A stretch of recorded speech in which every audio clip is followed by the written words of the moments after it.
Immune surveillance is a dynamic physical process. A T cell's membrane constantly probes antigen-presenting cells, searching for the exact molecular signature of an invading pathogen. To function properly, the immune system requires a baseline mathematical absolute. T cells must generate an immense diversity of surface receptors to match the near-infinite variability of foreign pathogenic peptides presented by MHC molecules. The mammalian standard for solving this problem relies on volume.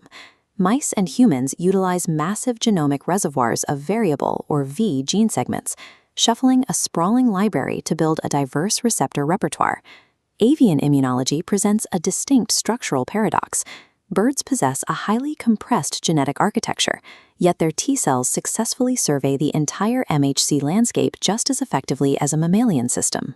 Birds utilize an alternative evolutionary strategy, deprioritizing large germline libraries to focus heavily on terminal junctional diversity during the final stage of receptor assembly.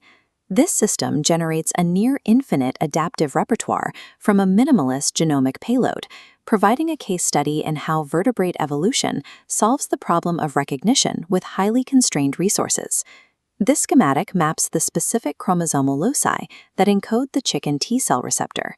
The genomic layout spans 4 distinct locations: chromosomes 27, 1, 2, and 10.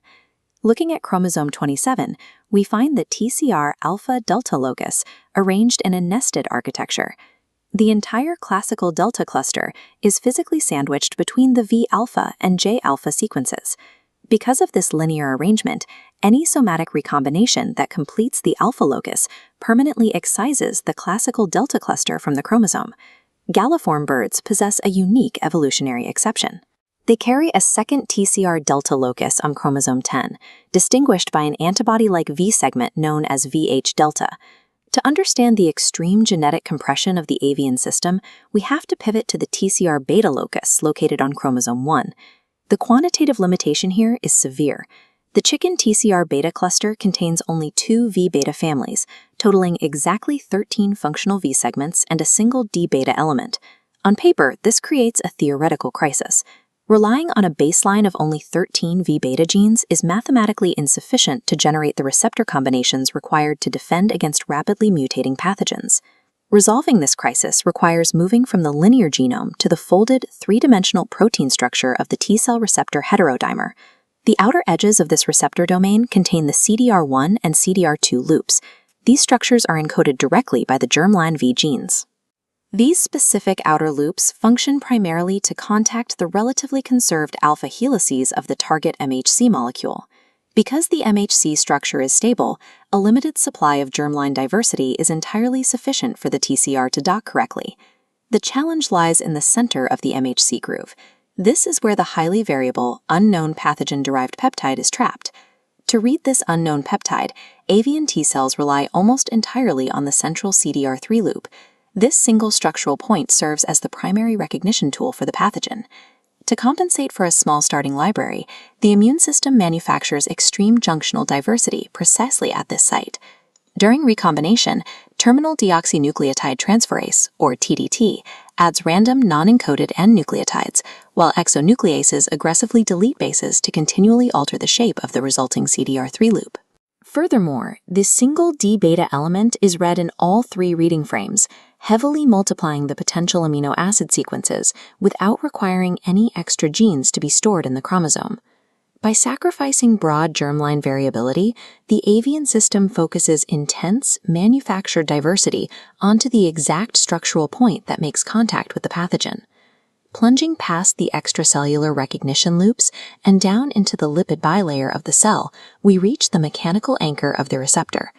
The TCR heterodimer has a very short cytoplasmic tail.